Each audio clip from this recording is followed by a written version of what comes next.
Good evening, I'm Katerina Georgieva. Here's what's making news right now. This gives us a little bit of healing. She can rest in peace now. Yeah. It would have been different if justice wasn't served. We'd have been even more anguished by this, but this is the best we could have hoped for, and it was the right decision. We want our students to remain in school, and the rising numbers are just posing quite an issue for us here. Dismissal after dismissal, it's impacting our children's learning, so we are concerned about that. She mounted the curb just west of the intersection behind me. She struck a light standard or a light post. She struck a small tree, and then a group of pedestrians who were walking. Thanks for joining us. An emotional eruption in court today as a jury found Jitesh Bhogal guilty of first-degree murder. He admitted in court to killing 31-year-old Autumn Taggart on June 10, 2018. He says it was accidental as he was intoxicated with cocaine. Now the victim's family feels justice has been served. The CBC's Jason Veal joins us live now with more. Jason, you were there. Describe what happened in court today. Well, as the family members were gathered in the hall of the courthouse here waiting for the jury's verdict to come back, they kind of huddled together for a group hug and a prayer before that happened. Some of them were saying, "We love you, Autumn." But inside of that overflow courtroom, about 12 family members were gathered around a big screen TV waiting for that jury's verdict to be read out loud, as they weren't in the main courtroom because of COVID-19 restrictions. There were Windsor police officers inside the courtroom supporting the family as well. And once the family members heard that verdict being read out loud, guilty of first-degree murder, emotions erupted inside of the courtroom, different emotions. They kind of all got out of their seats at once and cheered and clapped at first, but then followed tears and hugs. And they say the last 3 years have certainly been difficult and taken a huge toll on the family. Justice for Autumn. That's what their sweaters and masks say, and that's what they got. It's taken 3 years and a difficult 7-week trial. Justice! That's what we wanted, that's what we got. A jury of 12 people, 4 women and 8 men, came back with a verdict this morning after deliberating since about 5 p.m. Monday. Ecstatic, it was the right verdict. Yeah, can't say we weren't nervous, but it's definitely the right verdict. Autumn deserved this, Gavin deserved this, we all deserve this. It's been a long 3.5 years. This is ATM surveillance video of Jitesh Bhogal withdrawing money to buy cocaine, drugs he said made him too intoxicated to form the intent to commit murder. His lawyers wanted a manslaughter conviction. On the night Taggart was killed, Bhogal said 2 drug dealers took his cash and the cocaine he had paid for. He was looking for them right outside of Autumn Taggart's 3rd-floor apartment on University Avenue West. We learned throughout the trial that Taggart was completely uninvolved in all of this, and she didn't know who Bhogal even was. Bhogal testified he doesn't remember how he got into her bedroom, although he admits it's possible he scaled the building and entered through the balcony. He said he put his hands over her mouth and nose until she stopped screaming. There was also evidence of a sexual assault, and because the jury found him guilty of first-degree murder, that means they also found he committed the sexual assault. Otherwise, the conviction would have been second-degree murder, according to legal instructions given to the jury. There's no words to express what any of us were feeling. Yeah. She's still gone. Yeah. She's not coming back. Not coming back. That's true. Yeah. Bittersweet. For the family, this guilty verdict helps with their healing. They're remembering Autumn Taggart as a sweet, intelligent mother with a loving heart. She's a sweetheart. And we miss her. Yeah, immensely. Now, Bhogal's sentencing hearing has been set for January 5th, and victim impact statements are expected to be read before that happens. But in Canada, a first-degree murder conviction comes with it a life sentence with the eligibility for parole after 25 years. But the father of the victim in this case, John Taggart, who we heard from there, wants something to change so that the parole eligibility requirement in first-degree murder convictions is removed, because he says he wants a life sentence to be truly life. Katerina. Thanks for this, Jason, and thank you for following this trial over the last several weeks for us. The CBC's Jason Veal, live tonight. Thousands of kids have been affected by COVID-19 cohort dismissals in Windsor-Essex schools. And as cases skyrocket once again, the health unit is urging the community to follow public health protocols and get vaccinated. As Windsor-Essex case counts climb the charts, with the third highest rate of infection in the province, schools like these ones are feeling the impact. 8 are dealing with outbreaks. 12,000 kids have been affected by COVID-19 dismissals so far this year. That's 600 school cohorts. And unfortunately, I wasn't surprised. I have been paying attention to the news, so I knew that it was going to be quite high.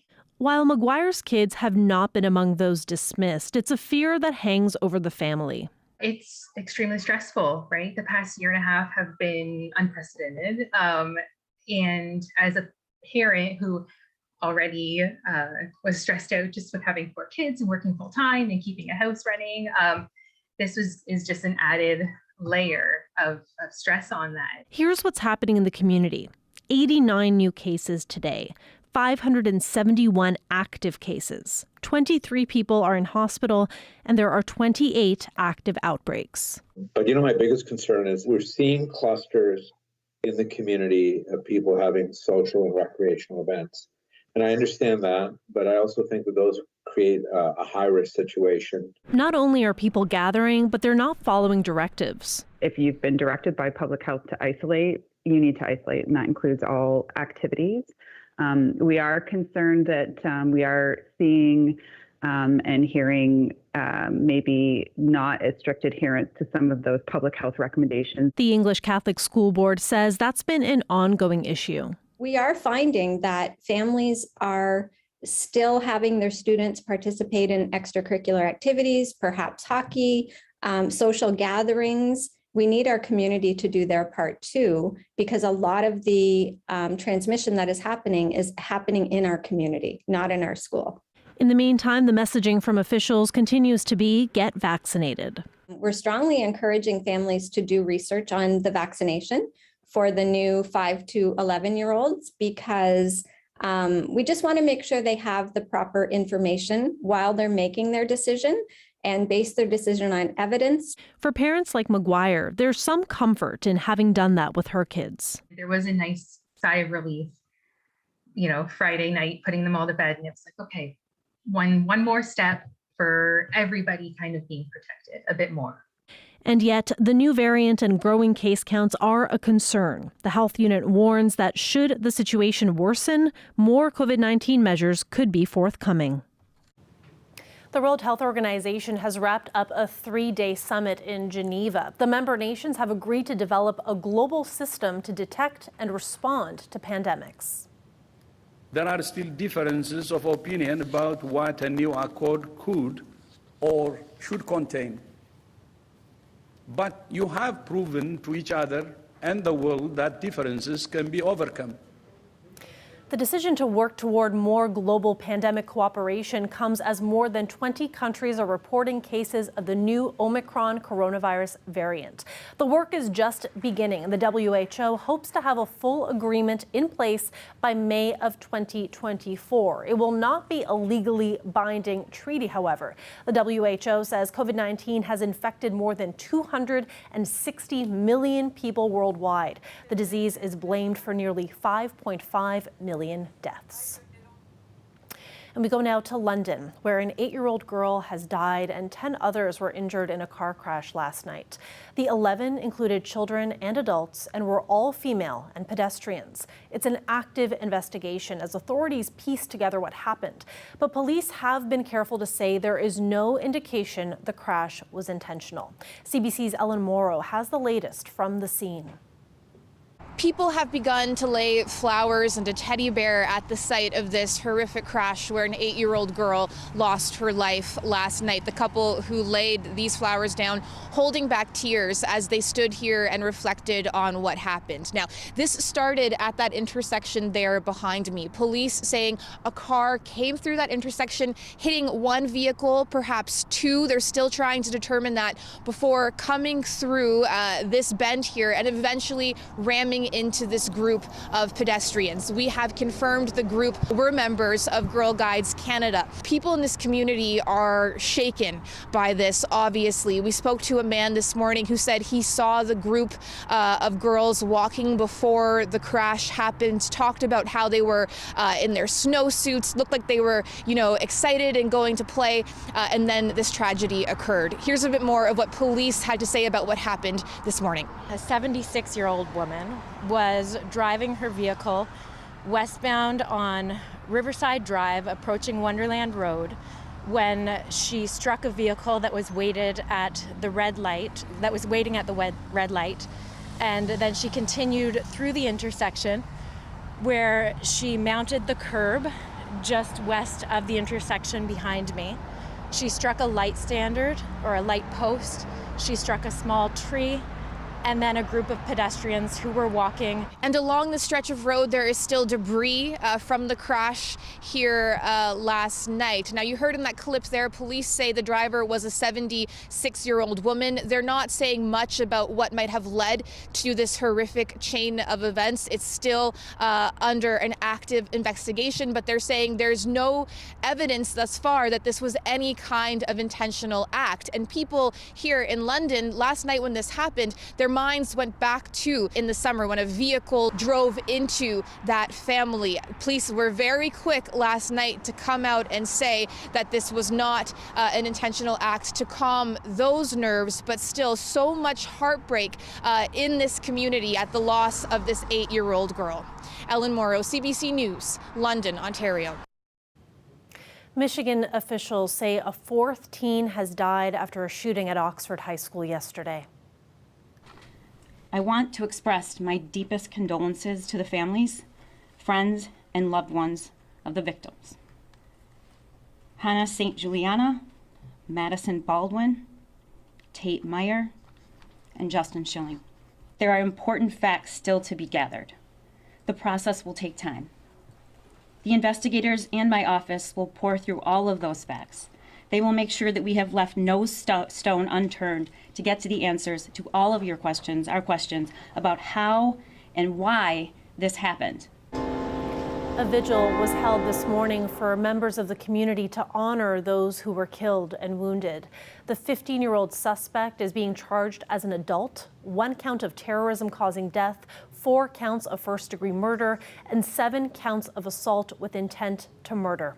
Oxford is the hometown of Ottawa Senators forward Josh Norris. A reporter at the NHL press conference asked where his head was at, as there is a game tonight following the tragedy. It was difficult for him to speak.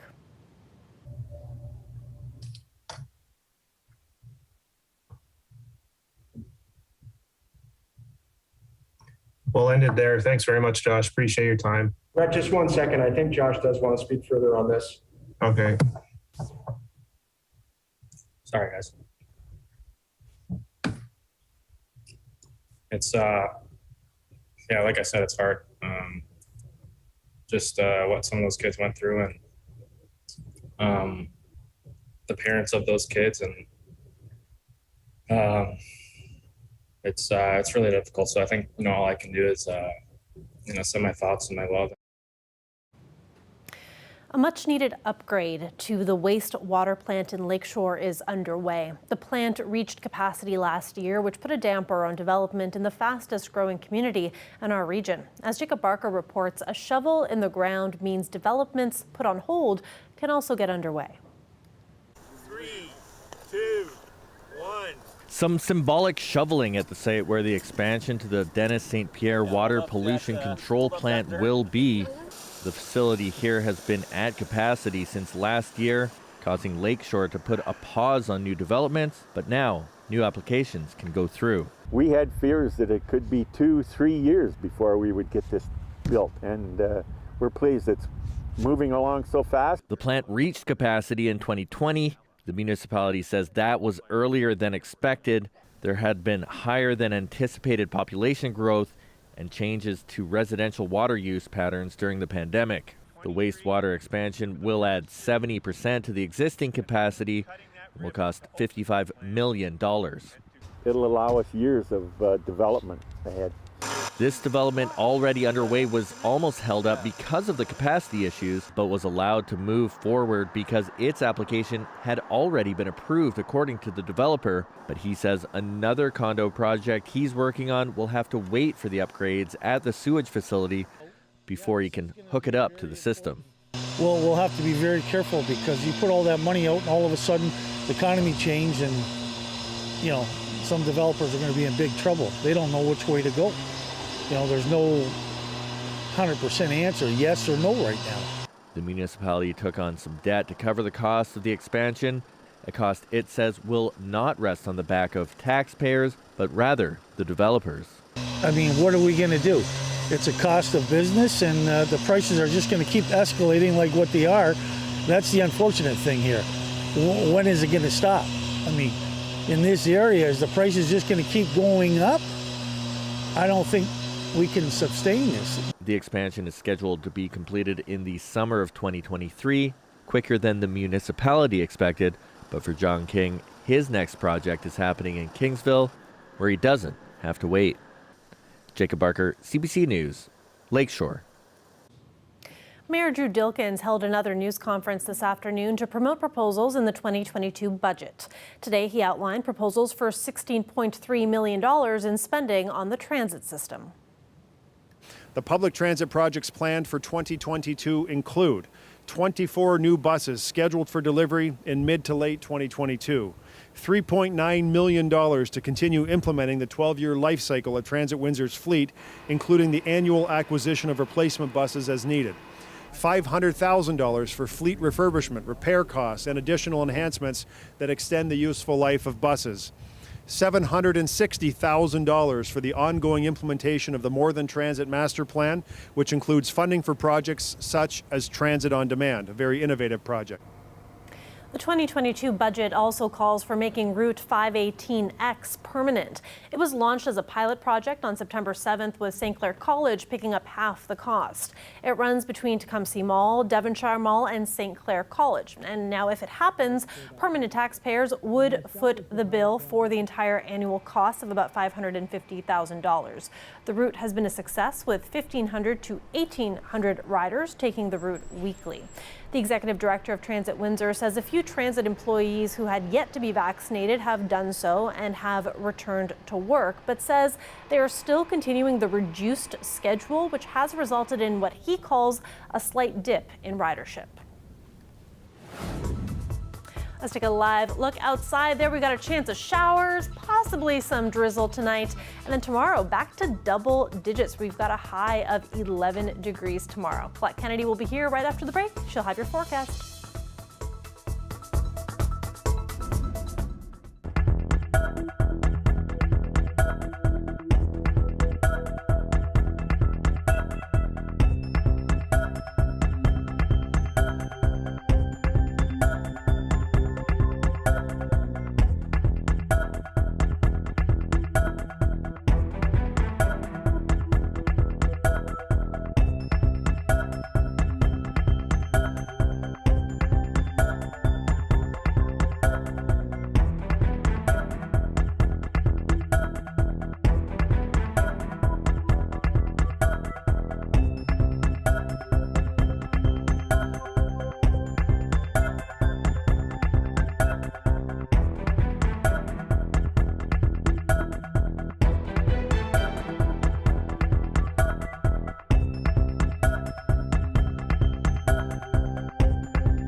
Colette Kennedy joins us now for a look at weather on this first day of December, if you can believe it. And it's also the first meteorological day, the first day of meteorological winter. Is that right? Do I have it right, Colette? You've got it. You have it exactly right.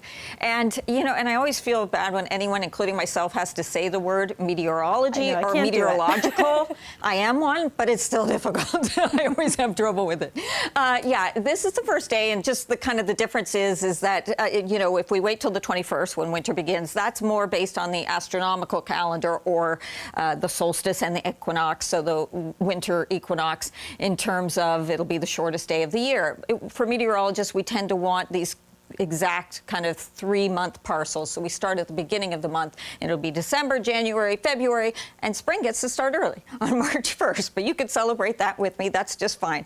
How about, are we celebrating milder temperatures that are coming in? So yeah, these numbers that you're seeing right here, likely holding there overnight or actually coming up a little bit, is what we'll be seeing. Unfortunately, it comes with some windy conditions. You can see some of that lighter wet weather, the heavier stuff, just a little further over the lake and south of Lake Erie. That's just this first batch, but windy conditions, especially into tomorrow morning. So do be aware of that it is going to be very breezy with those winds out of the southwest gusting 50, 60, 70 kilometers an hour.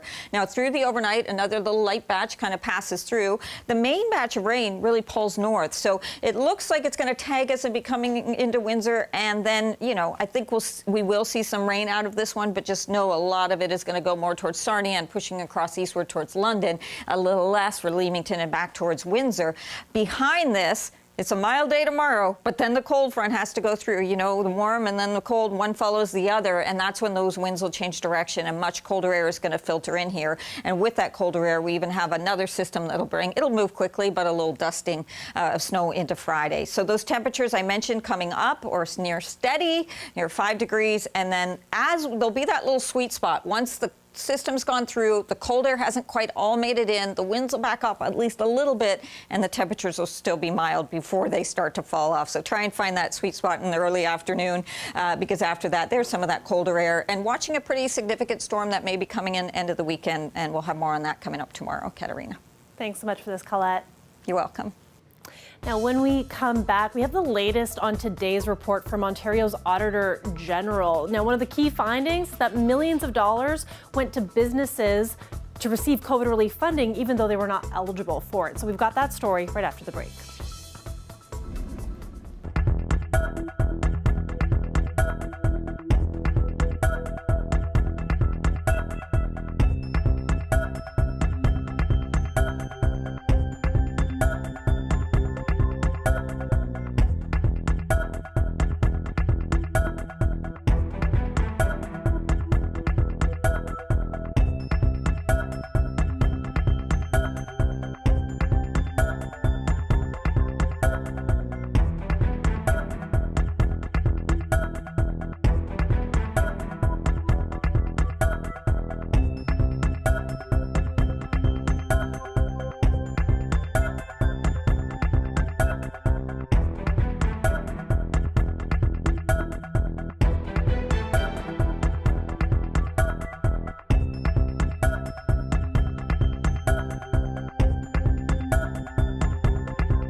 More than $200 million of Ontario taxpayer money went to businesses that were not eligible for COVID relief funds. That's the biggest revelation in today's report from Ontario's Auditor General. The auditor also found out that the Ford government is not trying to recover the money.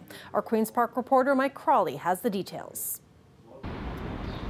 Lockdowns and pandemic restrictions meant no business for a lot of small businesses all over this province. For months, their owners heard repeatedly that they'd get financial help from the provincial government. I'll do everything in my power to support you, and we'll never forget the sacrifices you're making. But when that money started to flow, companies that should not have received any of it got a whole bunch. Ontario's Auditor General found that more than 14,000 ineligible businesses received COVID relief money. All told, those companies got more than $200 million from taxpayers. But it's a lot of money. $210 million is a lot of money. Auditor Bonnie Lissick says the government did not put the program together carefully. And it is very troubling that you have an IT system in place that is distributing, not catching applications that, and distributing money to people that might not be entitled to it. Premier Doug Ford's response? When we're rushing the money out the door to support the small businesses that were in desperate need of it, unfortunately, you're going to see some fraud. Fraud wasn't actually the big problem, according to Ford's own finance minister. There are some that were clearly fraudulent, and so the investigations team is going after that, and those bad actors will, but that's a fraction of the $210 million. And as for rushing money out the door, the government did not even launch the program until January of this year, so the payments didn't actually happen until long after lockdowns began. 10 months later, they basically shove a half-baked slapdash program together in a matter of 2 days. That's a problem. They're just not a competent government. And I've been saying this consistently throughout the pandemic. It's just a slap in the face of so many struggling small businesses who are fighting to stay alive and who actually did not receive money. From the lobby group for small business, a slightly different take. There perhaps was not enough support provided to businesses, especially those that were locked down, well through August, September, October of this year. The auditor revealed that the government is not pursuing the ineligible businesses that got COVID money and has written off all $210 million as unrecoverable. Mike Crawley, CBC News, Toronto. A dinosaur that roamed around the southern tip of South America more than 70 million years ago has been identified. Fossils of the creature were unearthed in the Patagonia region of Chile. The Stegosaurus was a relatively small armored dinosaur about 2 meters in length. That is it for CBC Windsor News. Thanks so much for watching. Have a great night.